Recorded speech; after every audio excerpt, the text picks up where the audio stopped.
Assalamualaikum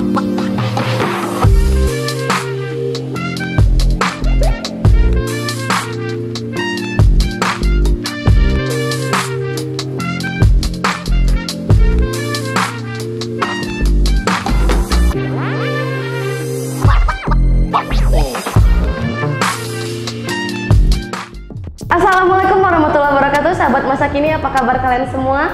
Sekarang kita nih lagi berada di hari yang sangat cerah dan indah ya. Nah, kita bakal ngomong perbincangan yang sangat menarik nih kali ini bersama narasumber kita yang sangat cantik, yaitu Kak Rani. Silakan Kak Rani diperkenalkan dulu sama sahabat masa kini, biar sahabat masa kini tahu nih apa sih jobnya Kak Rani ini, topik apa sih yang menarik gitu. Oke, terima kasih Putri. Assalamualaikum warahmatullahi wabarakatuh. Selamat pagi semuanya. Perkenalkan, nama saya Zahrani, biasa dipanggil Rani. Saya adalah seorang psikolog klinis. Oke, berarti kita nih bakalan ngomongin tentang seputaran psikologi fact ya, gitu ya Kak Rani ya. Kak Rani, sebenarnya sih apa sih yang ditangani oleh psikologis itu? Oke, jadi psikologi itu sendiri sebenarnya cakupannya itu sangat luas gitu. Cuma kalau kita bicara tentang psikologi klinis, yang kita tangani adalah permasalahan-permasalahan klinis. Permasalahan klinis itu adalah gangguan mental yang menyebabkan ketidaknyamanan pada diri individu. Yang termasuk ke dalam gangguan klinis seperti kecemasan, kemudian stres, kemudian depresi, kemudian gangguan seperti ADHD, autis, juga mungkin gangguan-gangguan seperti skizofrenia, dan mungkin juga seperti insomnia dan lain-lain. Jadi memang klinis ini fokusnya kepada gangguan yang menyebabkan permasalahan-permasalahan psikologis dan menyebabkan individu tidak nyaman dalam kehidupan sehari-hari.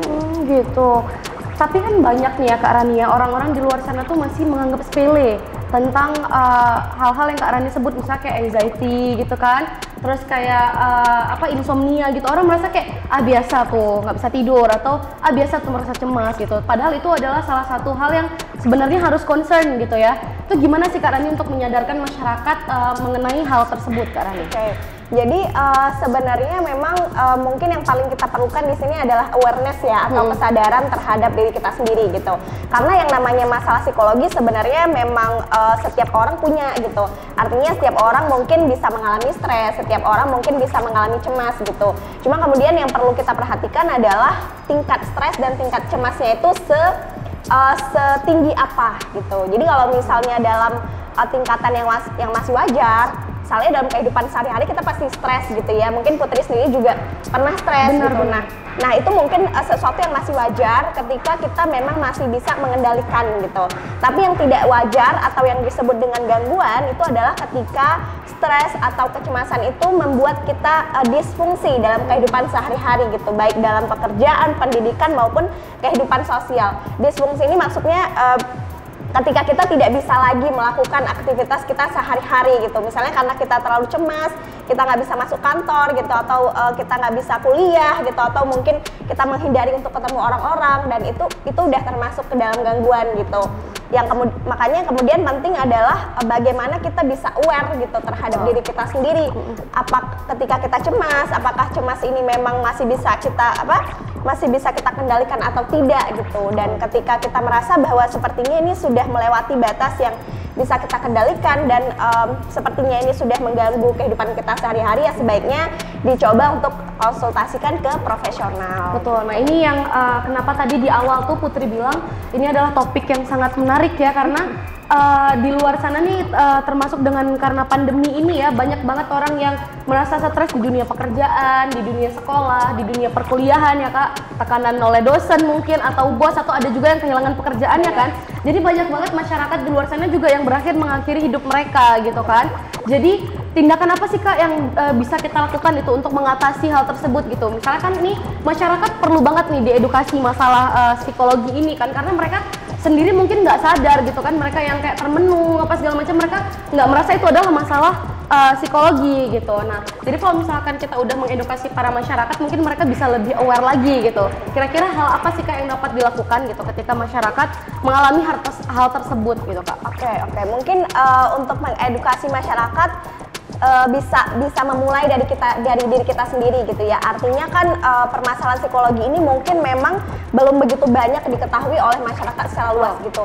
Oleh karena itu kita yang mungkin punya wawasan atau pengetahuan tentang psikologi mungkin bisa mulai dari diri kita sendiri untuk mengedukasi orang-orang yang ada di sekitar kita gitu. Ketika kita melihat sepertinya orang yang di samping kita atau di sekitar kita butuh bantuan, mungkin kita bisa memulai dengan mengedukasi atau mengajak mereka untuk konsultasi dengan profesional gitu.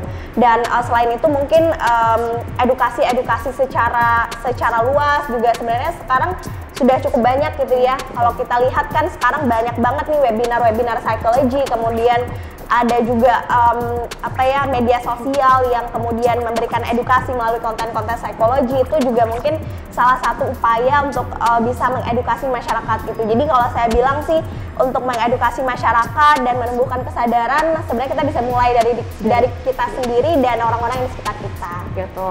Kak, ini dari tadi sebelum kita ngulik lebih dalam tentang psikologi, kayaknya sahabat masak ini belum tahu nih kakak tuh jobnya apa, lulusan apa. Kok kayaknya Kak Rani ini paham banget nih masalah psikologi nih. Sahabat masak ini kan nggak tahu kakak sebenarnya kuliah di mana sih Kak, jurusan apa? Oke, jadi saya sebenarnya kuliahnya mengambil S1 psikologi di Universitas Sumatera Utara, kemudian melanjutkan mengambil S2 Magister Profesi di Universitas Erlangga Surabaya, dan sekarang sudah menjadi psikolog klinis selama 2 tahun gitu. Dan ya sekarang sebagai psikolog klinis saya kerja menjadi konselor sekolah di Sekolah Cikal Jakarta. Kemudian juga selain itu menangani klien klinis baik secara online maupun offline, dan selain itu di luar kegiatan tersebut juga biasanya memberikan edukasi terkait kesehatan mental melalui webinar, talk show, atau kegiatan-kegiatan seminar lainnya. Keren, sahabat masak ini pantesan ya, nggak heran kenapa dari tadi tuh kayaknya pas ditanya tuh di luar kepala gitu masalah psikologi ya Kak. Kak, sharing dong sedikit selama kakak menjalani tugas kakak sebagai psikologis gitu ya, hal apa tuh yang kira-kira pernah kakak kayak bener-bener kayak out of frame gitu, aku nggak nyangka nih selama aku menggeluti dunia ini ada ternyata kasus seperti ini gitu.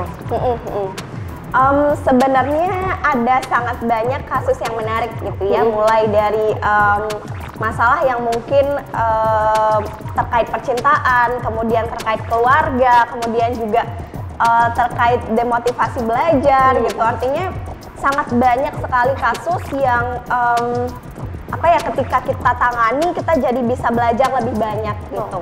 Mungkin kasus yang baru-baru ini aku tangani dan menurut aku menarik adalah di sekolah.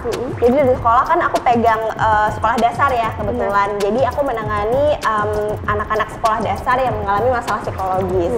Dan kebetulan waktu itu ada seorang anak kelas 6 SD yang punya concern bunuh diri gitu. Dan itu menurut aku sesuatu yang kayak dia masih muda banget gitu, tapi sudah punya pemikiran bunuh diri, dan yang dia pikirkan adalah suicide is cool gitu, bunuh diri itu keren gitu. Dan itu adalah sesuatu yang memang waktu itu butuh cukup effort juga untuk diajak ngobrol dan diajak diskusi bahwa bunuh diri itu sesuatu yang that's not cool dan itu tuh bahaya gitu. Dan itu adalah kasus yang menurutku menarik, dan alhamdulillah akhirnya setelah konseling dan konsultasi dengan aku, anaknya bisa jadi lebih tidak berpikir bahwa bunuh diri itu keren gitu. Karena dia selama ini juga punya cukup banyak concern bunuh diri gitu. Jadi dia suka komik yang memang bahasannya tentang bunuh diri gitu. Terus kemudian sering ngomong tentang bunuh diri gitu. Jadi memang itu sih yang kemudian menjadi concern kami, dan kemarin di konseling dan alhamdulillah sekarang anaknya sudah lebih baik. Alhamdulillah ya Kak ya.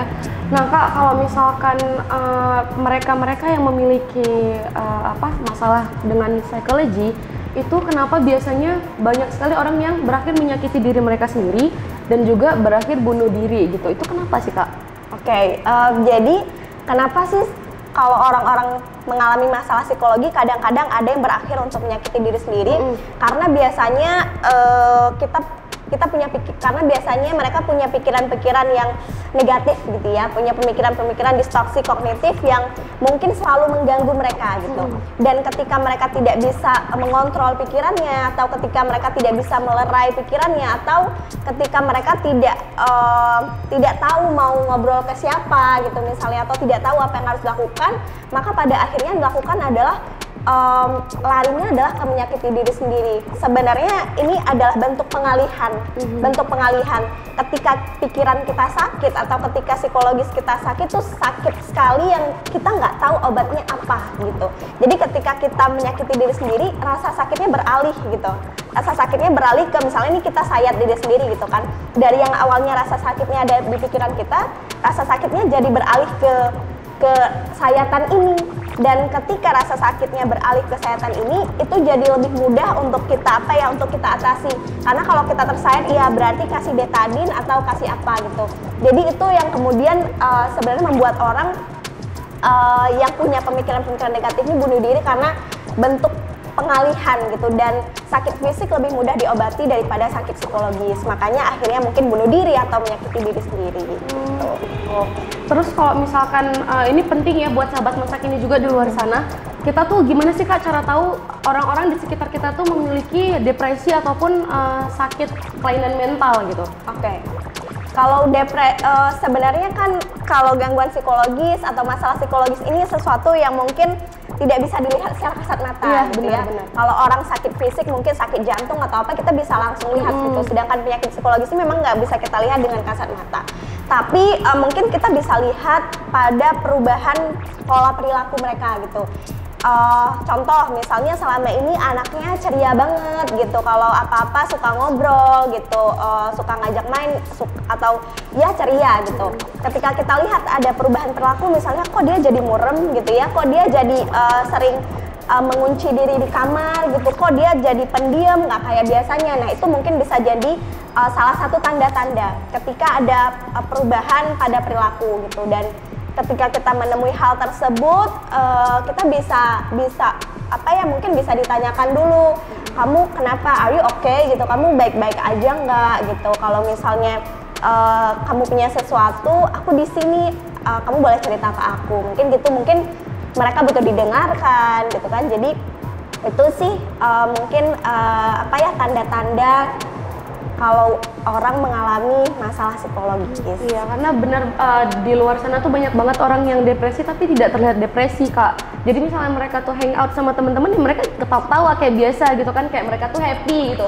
Tapi di balik itu mereka memiliki sesuatu yang teman-temannya nggak tahu gitu. Dan masyarakat juga perlu diedukasi sekali karena ini bukan masalah yang sepele ya, Kak. Psikologi ini bisa merenggut nyawa orang gitu. Jadi kalau sahabat masa kini di luar sana punya teman ataupun boundaries mereka lah ya yang memiliki ciri-ciri seperti kakak sebutkan tadi, mungkin bisa lebih dirangkul gitu Kak ya, jangan dijauhin gitu, mungkin lebih dirangkul dan ditanya gitu, kamu kenapa gitu Kak ya, karena memang salah satu hal yang sangat penting di masa sekarang ini ya Kak ya, karena anak-anak juga kayak anak di bawah umur tadi kayak kakak bilang, mereka tuh masih belum ngerti kan Kak, belum ngerti gimana tuh apa sih ini, kok apa sih yang aku rasain, kenapa aku tuh gini gelisah gitu. Terus dengan ditambahnya bimbingan orang tua ya Kak, penting banget. Sosial media itu kan berperan penting sekarang ya, jadi mereka tuh bisa mengakses apa aja yang tidak seharusnya mereka lihat gitu. Jadi itu juga yang menjadi salah satu faktor ya Kak ya. Nah Kak, selain si anak itu tadi, ada lagi nggak yang lain deh kira-kira? Orang dewasa mungkin yang memiliki hal yang sangat kira-kira tuh kayak nggak biasa gitu masalahnya.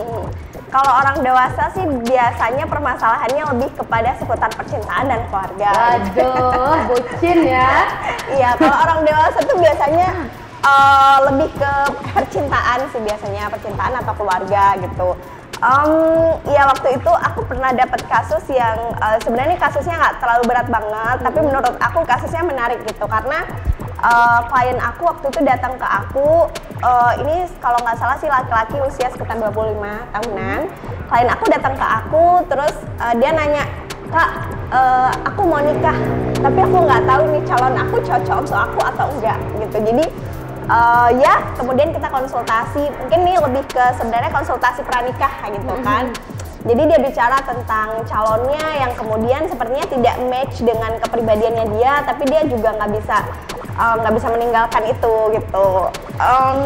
Ya itu menurut aku menarik banget sih waktu itu gitu kan, karena setelah aku bilang kalau aku kan menangani klien, biasanya kalau klien ada kebingungan pasti aku ajak mereka untuk mempertimbangkan dua sisi gitu ya.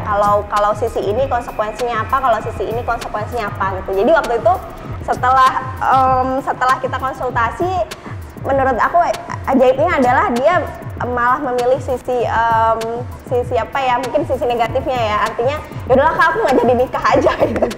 Ya menurut aku tuh ya balik lagi sebenarnya itu adalah keputusan dia. Cuman ya mungkin cukup menarik juga sih waktu itu ketika aku nangani kasus itu, lebih ke lucu sih sebenarnya. Iya ya, karena misalnya kayak yang tadinya tuh bahas masalah psikologi yang lebih kayak ke hal-hal yang penting itu, ini kok masalah pasangan gitu ya, cocok nggak cocok, kok nanya sama psikologis gitu ya, Anda kenapa gitu. Tapi nggak apa-apa lah ya, mungkin dia nggak tahu mau cerita sama siapa gitu kan, mungkin dia juga bukan tipe yang terbuka sama orang tua ya Kak ya. Nah, sahabat masa kini nih pengen tahu nih Kak, kalau misalkan mereka butuh nih jasa Kakak untuk sharing, kira-kira kemana hubunginya nih Kak? Oke. Kalau misalnya teman-teman butuh jasa konsultasi atau mau mengajak kolaborasi, webinar dan lain-lain, teman-teman boleh kontak ke email aku di zahraniamin108@gmail.com dan juga bisa DM ke Instagram aku di @zahraniamin. Oh, nanti ditaruh juga di ini ya, di di bawah kolom deskripsi ya, di bawah ya gitu.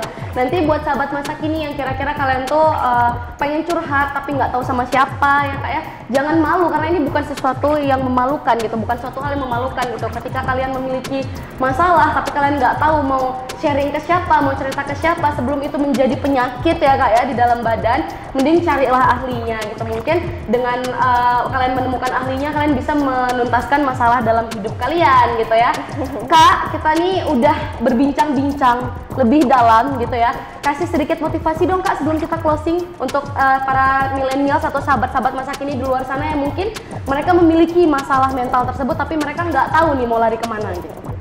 Oke, jadi setiap orang mungkin memiliki masalah psikologis. Yang paling penting adalah kita menjadi aware terhadap kondisi kita sendiri, dan kalau misalnya teman-teman merasa bahwa permasalahan itu sepertinya sudah tidak bisa teman-teman kendalikan sendiri atau teman-teman mungkin butuh bantuan, jangan takut untuk mencari bantuan psikologis, karena masalah psikologis atau gangguan psikologis bukanlah aib. Mari kita selesaikan bersama ya. Oke, nah sahabat masa kini, yang positifnya diambil, yang negatifnya dibuang ya. Sekarang kita udah berada di penghujung acara, saatnya kita closing. Saya Putri Zidni pamit undur diri. Assalamualaikum warahmatullahi wabarakatuh.